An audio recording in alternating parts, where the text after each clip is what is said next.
Hey guys, it's Chris the Ultimate Recycler back on your screens for episode 162 of the Emergency Storage Shed Clean Out series. If you're new to the channel, you've missed 161 episodes of this and a whole lot more, so go and have a look. Right, we're working on a shelf to my right there. We've been getting down some CRT monitors, a couple of TVs, well, that sort of stuff. We've finished that shelf. Let's have a look what's next. It's a pretty interesting box, I think. The shelf has been refilled, but we're organised. So we have the mid-grade boards in some tubs there, which I will be selling. I've found another couple of tubs, so I might have to make some more room. That's the TV that we tested last week, and it has a problem, and I'd like to try and fix it. I've made a note on the screen, and that will be a future project.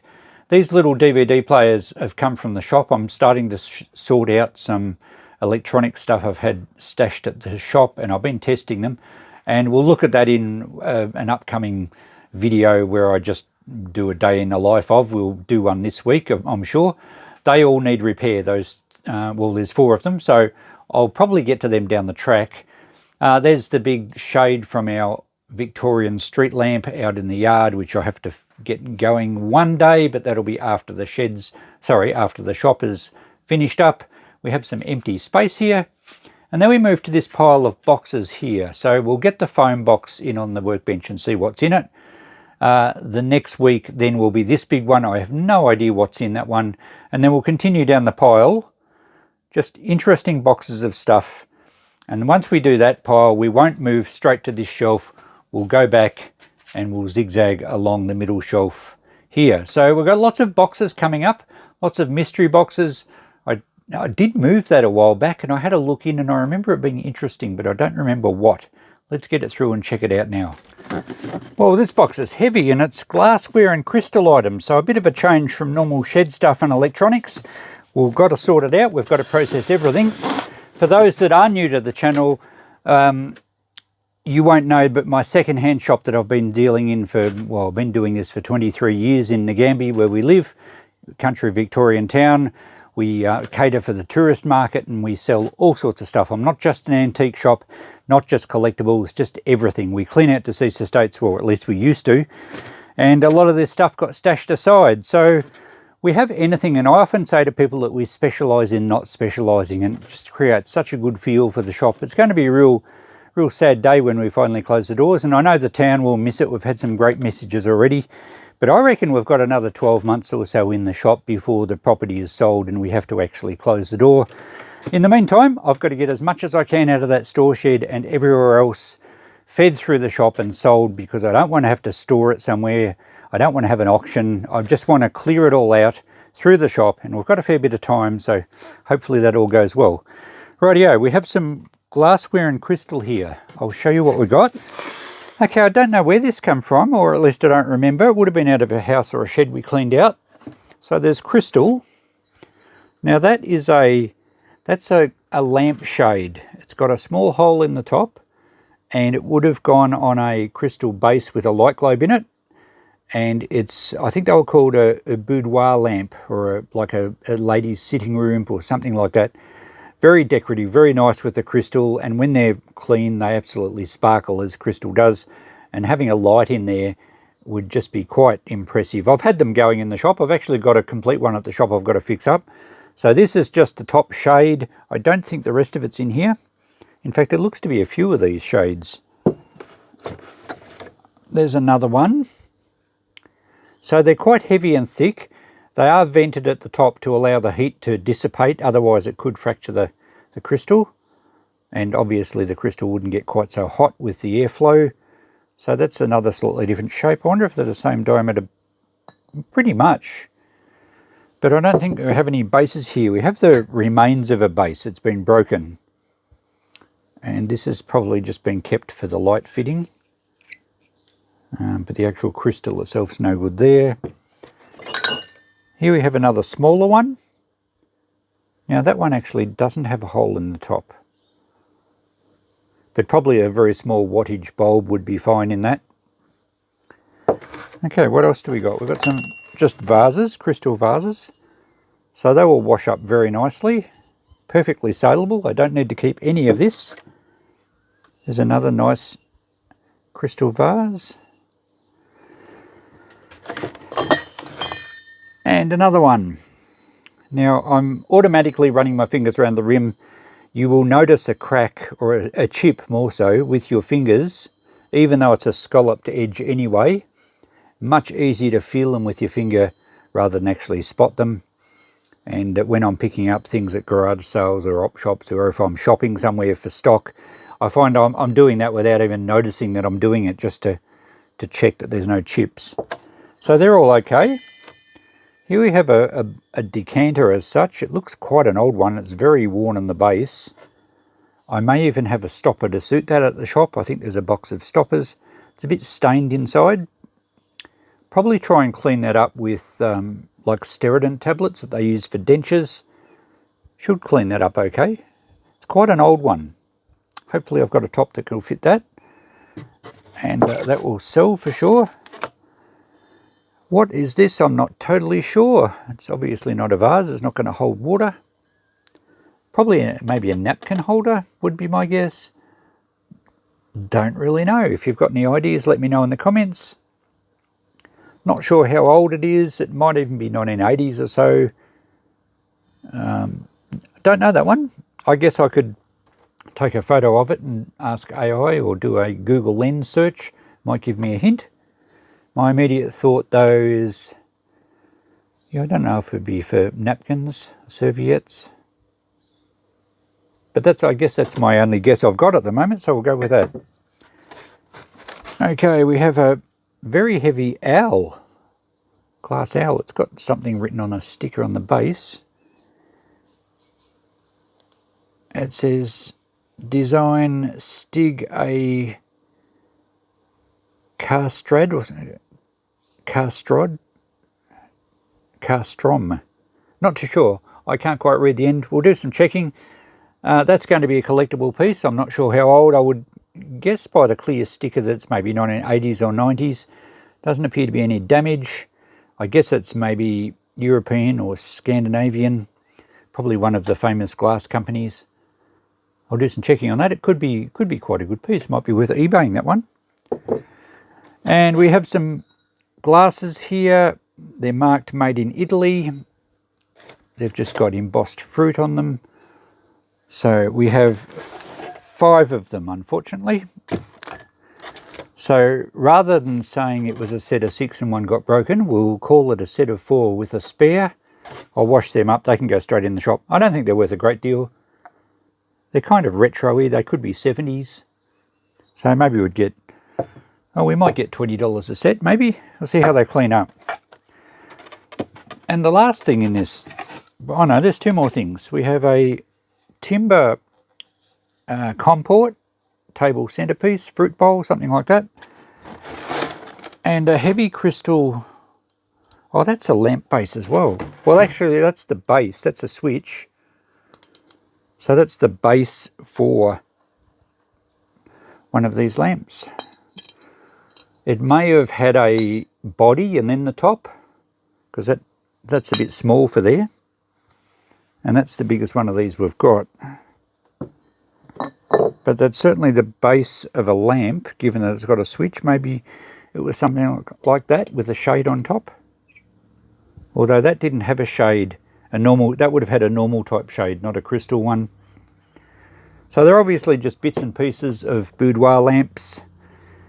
And that one's actually badly damaged. It's had a big ding there. It's fractured and it's got a big chunk missing. So that's probably not much value. I might rescue the switch. That's the spot where the cord went through. But yeah, with that sort of damage, we probably can't do much with that one. And as for the timber fruit bowl comport, it may have had an insert, or maybe it was just a centerpiece like that. We could sell it like that. It'll all clean up okay. Oh, there's something else in here. Just a little frame. That's probably a frame for a shade. I think it might have gone under there.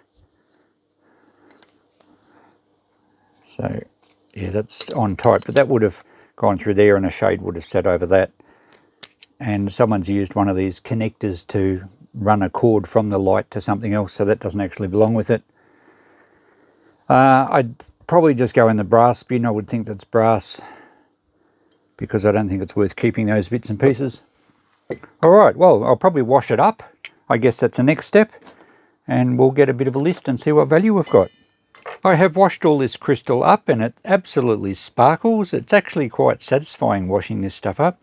I've got my notepad ready, but before we look at the total, which is quite surprising, mind you, pricing is very subjective. It's whether I can sell it as another thing. But I did a fair bit of research, I've learnt a bit, and I'm going to share it with you. For a start, the timber comport, I don't think there's anything flash about that. It did clean up quite nicely. It was very dusty, and it's beautiful timber. It's very stable. It's got felt on the bottom. I'm guessing it maybe dates to the 50s era. Not too sure. I thought we'd just go $20 on that. The 3 boudoir lampshades, I'm going to sell them. I'm going to put them in the shop at $20 each. If someone wants one, that's super cheap. If they don't want one, they probably won't buy it at any price. But they're undamaged, and I could possibly eBay them down the track. I did check, and there was one on eBay that sold for $45 plus postage. I guess if you need one, you'd be happy to pay that. We'll put them in the shop at $20 each, see how we go there. Now, let's go to these retro made in Italy glasses. I thought we'd try $20 on that set. It's a shame it's not a set of 6, but they all cleaned up really well. There's no damage at all.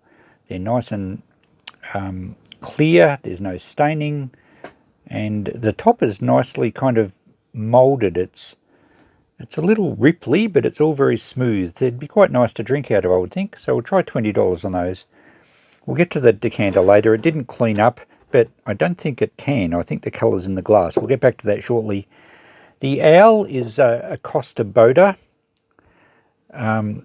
piece. That's a Swedish, well-known Swedish glass manufacturer. The name, and I'll put a photo up now. I couldn't quite read the end of it. It is Stig A. Karstrand, probably not pronounced properly. Put on your best Swedish accent. And it's probably likely in the 1970s, I suppose. It's a paperweight, and there were quite a lot of them online. They weren't selling for a lot, but it's a nice piece. It's undamaged, and I think we'll put $40 on that, because people do collect owls, and it's a nice piece of, well, mid-century, late mid-century. I don't know, people describe the 70s as mid-century. To me, the 50s as mid-century. But, you know, it's a nice vintage piece, and it's an owl, and we'd probably sell it to someone that collects owls or paperweights. The other one is also Swedish. It was, I didn't even think of a candle holder, but yes, it's a candle holder, probably for quite a fat, wide candle. And it's similar era, 1970s or so, but this Swedish company is one called Pukeberg.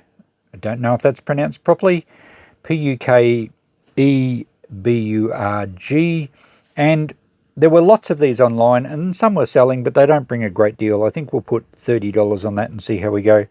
Again, mid-century-ish art glass, described as brutalist. And I guess it is, depending on your perspective. So they're quite nice pieces, and they're both undamaged, and they do look really nice clean. Now, the vases, 2 of these were unmarked. They're possibly English. They're in great condition, and they absolutely sparkle. $15 each on those, and they should sell pretty quickly. I think they're fairly old. They've got substantial wear to the base. That one's got a little bit of scuffing and scratching inside, but there's no damage otherwise. And this one, I'm going to put 20 on. It's actually an English one again, and I'll put a photo up. You can barely see it, but I did get a good photo of the mark. It's an acid-etched mark of the Union Jack, most likely Richardson's Glassworks, which I think were connected with Webb and Corbett. So English crystal manufacturers, definitely sort of mid-century there, probably 1930s through to 1950s. So it's a nice pieces, and I think they're priced pretty cheap at that. They should sell fast. This is going to add up to a fair bit. But this sort of manky old decanter that looks stained, I think is our best piece. Now, I did some checking. I believe it's mid-century 1800s. I think it's around 1850, 1860. And it's likely to be, even though it's not marked, it's likely to be American glass, possibly the company I was kept leading back to was Boston and Sandwich glass manufacturers, and they went from, I think the early-ish 1800s through to 1888. Now, it's got all the hallmarks of Victorian glassware. It's got the classic star-type shape on the bottom. It's been ground on the bottom, so it's probably been slid around a lot over its lifetime. It's definitely a decanter, and it has been roughly ground in the neck to take a stopper. I'm hoping I have a stopper that fits. I do have some quite old glass stoppers. Would have been a fairly large one. Now, the glass colour is probably not stained, as I mentioned.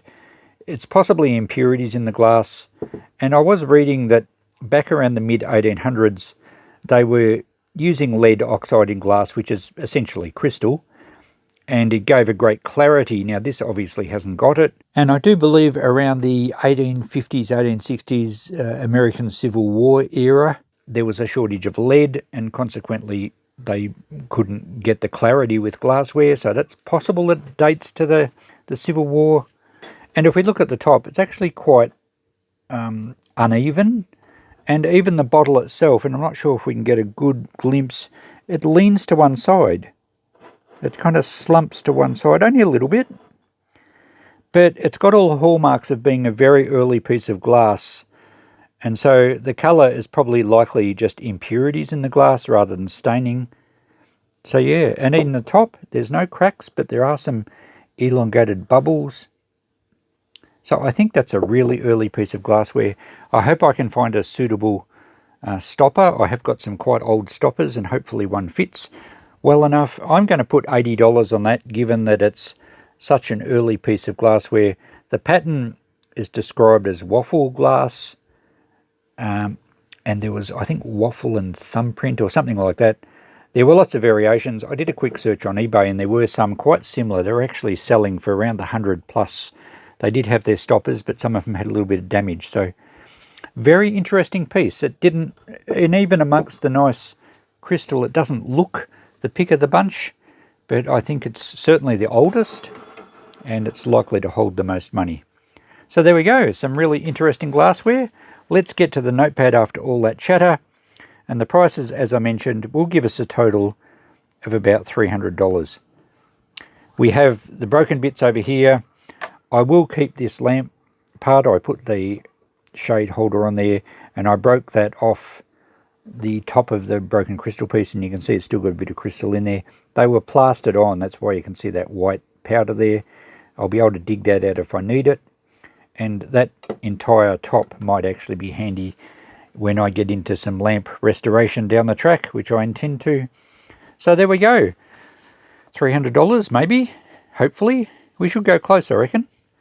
For those following along this series and are interested in what our value is up to that we've rescued out of the emergency storage shed, the 162 episodes of noting down value, we're up to almost $29,000. We're at $28,905 according to my list.